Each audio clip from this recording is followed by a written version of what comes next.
The year was 2025. It was early November, a time that became very important. During this week, something dangerous happened in Asia. It was a time when big countries faced a serious challenge. Japan had a new prime minister.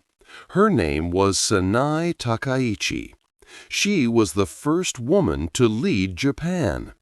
Prime Minister Takaichi made a speech.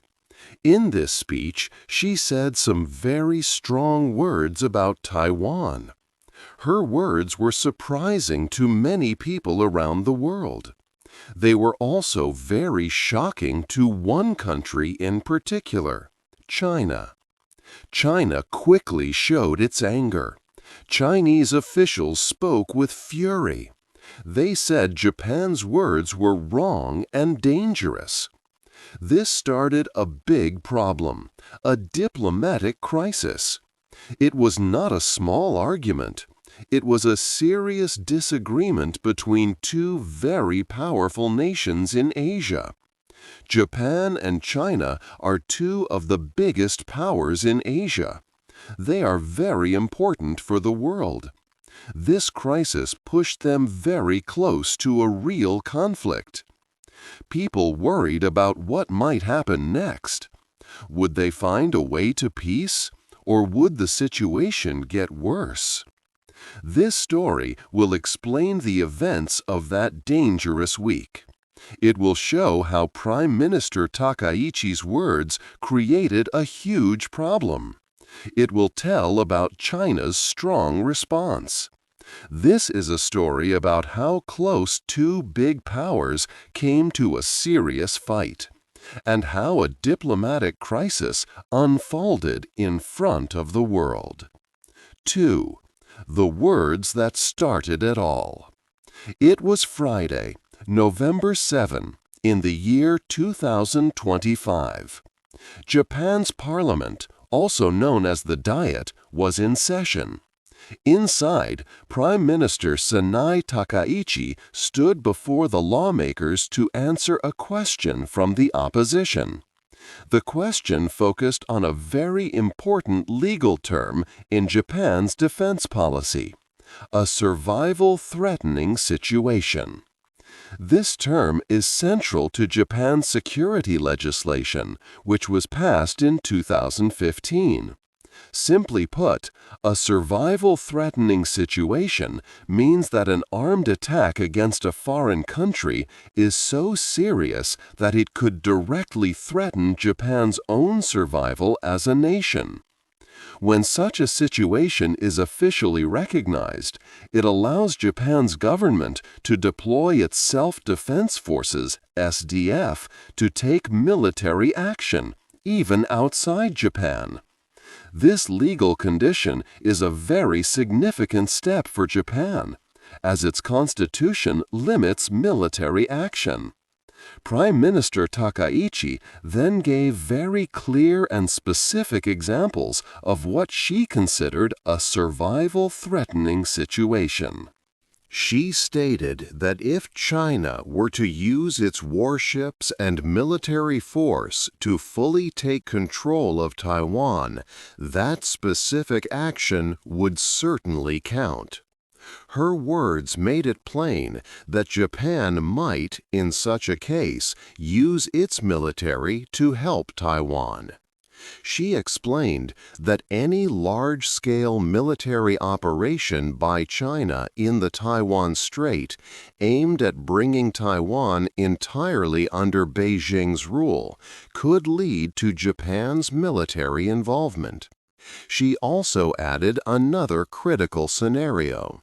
If China's military were to attack United States naval vessels that might be sent to assist Taiwan, perhaps by breaking a naval blockade around the island, Japan could also see its survival threatened. This, too, could lead to Japan sending its forces into action. If it involves the use of warships and military actions, it could by all means become a survival-threatening situation, Prime Minister Takaichi firmly stated during the parliamentary hearing. She concluded by emphasizing that Japan must prepare for the worst-case scenario regarding the future of the Taiwan Strait. These were incredibly strong words, making Japan's position on Taiwan clearer than it had ever been before. Just a few days later, on Monday, November 10, other lawmakers in the parliament pressed Prime Minister Takaichi again. They asked her if she would take back or soften her statements, but she refused. Prime Minister Takaichi stood firm. She clearly stated that her remarks were fully in line with the Japanese government's established views and policies. She would not withdraw them. Her unwavering stance sent a powerful and unmistakable message, instantly raising diplomatic tensions to a new and dangerous level across the region. 3. The dragon's anger. Beijing reacted very quickly to Prime Minister Takaichi's words. China's response was strong and filled with anger. Chinese officials publicly stated that Takaichi's comments were wrongful and dangerous. They clearly believed that Japan was trying to separate Taiwan from China's territory. They also accused Japan of promoting military action in the Taiwan Strait. This forceful reaction showed how serious China viewed the situation, considering Taiwan an essential part of its own country. The diplomatic situation became even more tense on Saturday, November 8. Xu Jian, who was China's consul general in Osaka, Japan, posted a message online. This message appeared on the social media platform X. It referred to a news article about Prime Minister Takaichi's comments. The words Xu Jian used were very alarming and seen as a direct threat. He wrote, "We have no choice but cut off that dirty neck that has been lunged at us without hesitation. Are you ready?" Many people saw this message immediately.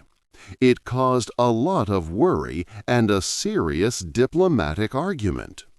The post was removed from X later, but it was too late. The threatening words had already been shared and seen by many. The damage to diplomatic relations was already done. This public statement from a Chinese diplomat created a huge problem between the two nations.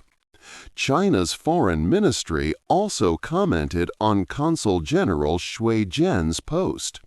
Lin Jian, a spokesperson, explained that Xu Jian's words were his own personal statement.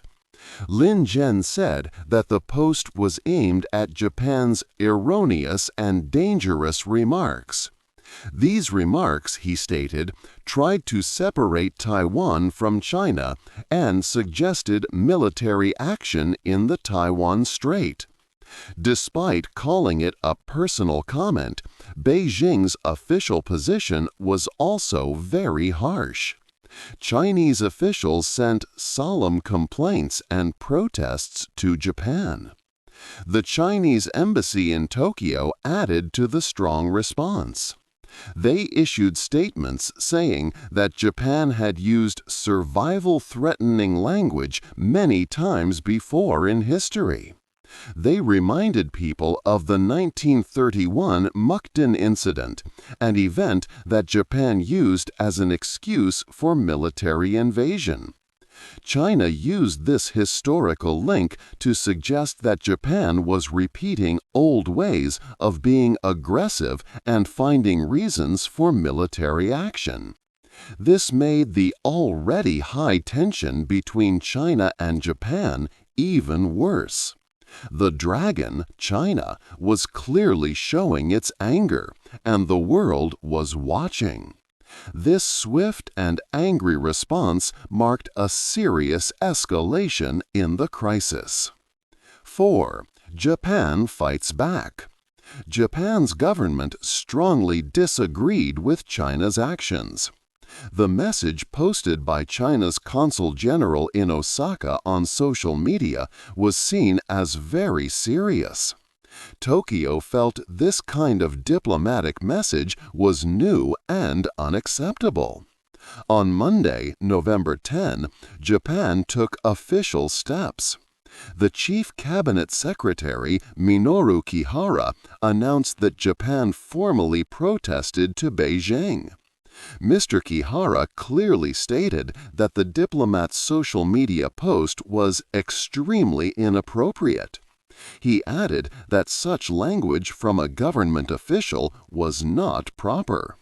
Japan's foreign ministry then sent a strong protest to the Chinese government.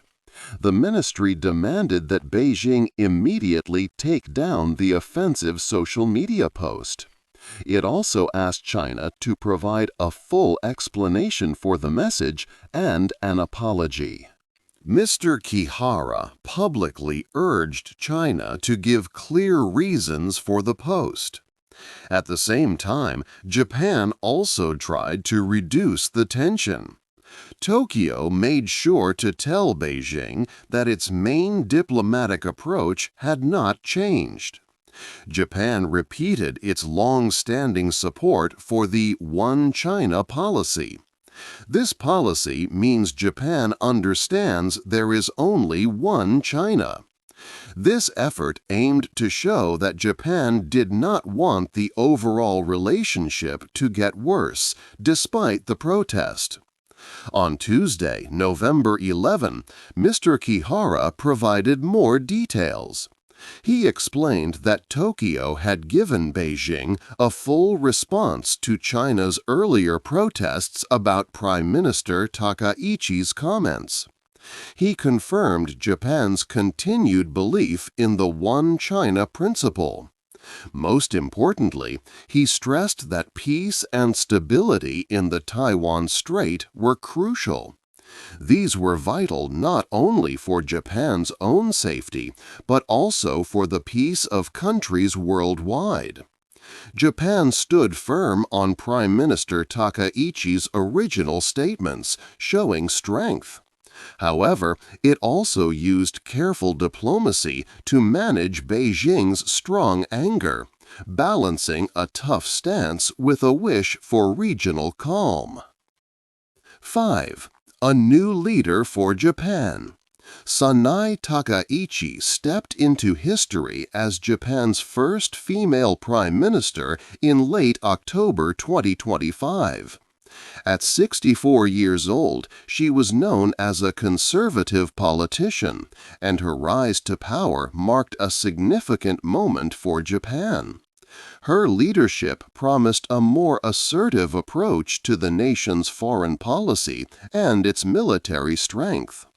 Many people saw Prime Minister Takaichi as a close student and political heir of the late Shinzo Abe.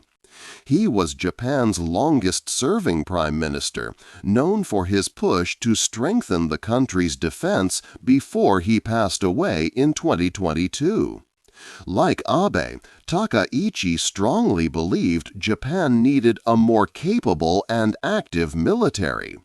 She advocated for changing Japan's constitution to clearly allow for a full military, moving beyond the current self-defense force, which is technically limited to defense. She also favored a hawkish stance toward countries like China, meaning a tougher and more direct approach in diplomatic relations. Forming her government was not an easy process. The Komeito Party, which was a longtime partner of Takaichi's Liberal Democratic Party, decided to withdraw its support. They were concerned about her strong nationalistic and militaristic ideas for Japan's foreign policy. Komeito has a pacifist, peace-loving view that did not fit with Takaichi's defense plans. Because of this, Takaichi had to find a different group to work with. She successfully secured a new coalition agreement with the Ishin, or Innovation Party. This smaller, right-leaning political force shared more of her views on strengthening Japan's defense and taking a firmer stance internationally. Prime Minister Takaichi's early days in office showed her commitment to this new direction. Just before she made her important statements regarding Taiwan, she had a notable meeting. She met with President Donald Trump of the United States during his visit to Japan in late October 2025. President Trump publicly praised Takaichi, calling her one of the great prime ministers. He also clearly stated that the United States would stand by Japan as its strongest ally. This interaction highlighted Takaichi's focus on building a stronger, more confident Japan, ready to take decisive actions in its foreign policy and uphold its crucial alliances. Her vision for a renewed and powerful Japan was quickly becoming clear. 6. Why Taiwan is so important. Taiwan is a small island, but it is very important for many reasons. First, its location is key. Taiwan is only about 110 kilometers from Japanese land. This closeness means that what happens in Taiwan directly affects Japan's security. Japan worries about its own safety if there is trouble near its borders. The waters around Taiwan are also very important. This area is called the Taiwan Strait. Many ships travel through the Taiwan Strait every day. These ships carry goods for countries all over the world. For Japan, these shipping routes are vital.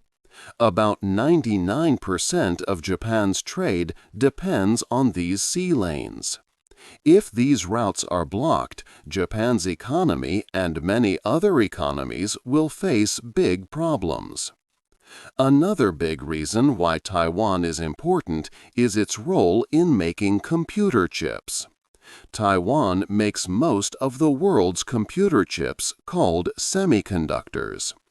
In 2024, Taiwan produced more than 60% of all chips globally. One company, TSMC, is the largest chip maker in the world. These chips are in almost everything we use today: smartphones, cars, computers, and advanced machines. If a conflict were to happen around Taiwan, the whole world's economy would suffer. The making of chips would stop or slow down. This would hurt many industries, from car factories to electronics companies. Japan, with its strong technology and car industries, would be especially hurt. It relies heavily on Taiwan for these important components. A conflict could stop Japan from getting the parts it needs, causing a lot of economic damage. The United States also plays a role in this. Japan and the United States have a strong security agreement. This means they promise to help each other if there is an attack.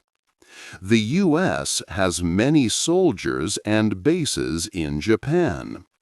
President Donald Trump, during a visit to Japan in late October 2025, said that the United States would always be Japan's strongest ally.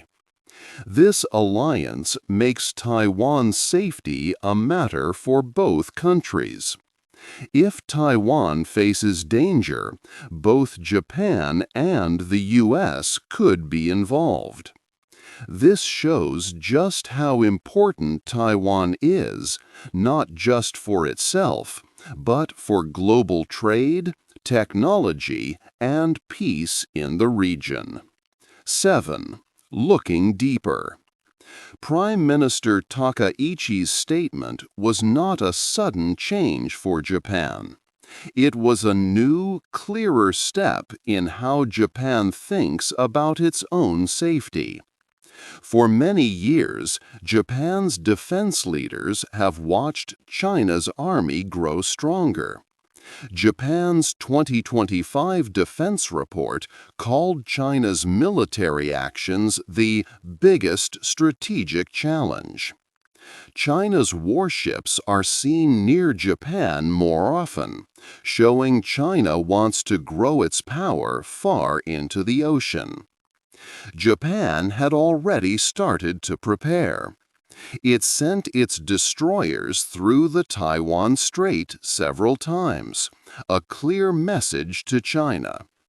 Japan also put long-distance missiles on its southwestern islands. Former Prime Minister Shinzo Abe often said, "A Taiwan emergency is a Japan emergency." Takaichi built on this idea. She used Japan's defense laws to explain exactly when Japan would use its military. This gave a strong legal reason to her words. There were signs Japan talked with the United States. Prime Minister Takaichi met President Donald Trump in late October 2025, just before her public statements. President Trump praised Takaichi, saying the United States would stand by Japan as its strongest ally. This meeting might show Japan and the U.S. shared their plans. China reacted strongly due to its important goals at home. President Xi Jinping wants to unite Taiwan with mainland China, calling this the China Dream. U.S. intelligence believes President Xi told China's army to be ready for a takeover of Taiwan by 2027. Japan's statements about helping Taiwan directly challenged this big goal, making Beijing very angry. Both Japan and China use history when they argue. China says Japan uses words like survival-threatening situation to start wars, pointing to the 1931 Mukden incident. China wants people to remember that Japan ruled Taiwan for 50 years, from 1895 to 1945. China believes Taiwan is an internal Chinese matter. Using these past events makes the situation even more difficult. The old way of being unclear about Taiwan is now fading. This was known as strategic ambiguity. For many years, countries like Japan and the U.S. did not say exactly what they would do if China attacked Taiwan. This was a way to keep the peace. But now, Takaichi's words are very clear. She explained the specific legal reasons for Japan to act. This makes Japan's position very open and leaves little room for doubt. The United States has also slowly become more open about its support for Taiwan. Japan, under Takaichi, seems to be doing the same. By being clear about what it would do, Japan hopes to stop China from making mistakes. It also means that if China takes military action against Taiwan, the cost would be much higher. This new, clear stand from Japan is a big change from the past, moving toward a more direct approach in a dangerous region. 8. What happens next? This week in early November 2025 was a very important time for East Asia. Prime Minister Sanai Takaichi's statements about Taiwan started a big diplomatic problem. For many years, Japan was not clear about what it would do if China used military force against Taiwan. This was called strategic ambiguity. But now Takaichi's words changed that. She made Japan's position much clearer, saying Japan might use its military if a situation in Taiwan threatened Japan's own survival. This marked a new and serious step in Japan's security plans, moving away from past uncertainty. China reacted very strongly and quickly. Chinese officials said Takaichi's remarks were wrongful and dangerous. A Chinese diplomat in Osaka even posted a threatening message on social media, talking about cutting off a dirty neck. Though the post was deleted later, it showed how serious and sensitive the issue of Taiwan is for China. China believes Taiwan is an important part of its country and wants no other nation to interfere. This event highlights that peace in East Asia is becoming more fragile. Countries like Japan and China are now speaking more openly about their red lines, things they will not let happen. When these important lines are stated publicly and then seem to be crossed, it creates more tension and risk in the region. The old way of being unclear about actions is now fading, making future conflicts potentially more direct. The United States also plays a big role in this situation. Just before this crisis, President Donald Trump visited Japan. He praised Prime Minister Takaichi, calling her one of the great prime ministers, and promised that the U.S. would be Japan's strongest ally. This shows the very strong ties and security alliance between Japan and the U.S. Takaichi's clear words might also be Japan's way of ensuring the U.S. remains committed to defending the region. Japan is already working to strengthen its own military and is thinking more about its national defense. The crisis also brings to light Taiwan's very important role in the global economy, especially for making computer chips. A conflict there would cause big problems for many industries around the world, including those in Japan. This significant week changed how Japan talks about its role in the region, and showed the world how serious the situation between Japan and China can become. Everyone is now watching closely to see what happens next in East Asia. What do you think will be the biggest challenge for keeping peace in East Asia after this week? Hey there! Just a second before you go. If you learned something new today, please give this video a like, write your thoughts in the comments, and subscribe to the channel. It only takes a second, and it really, really helps to create even better English videos for you. Your support means the world. Thank you.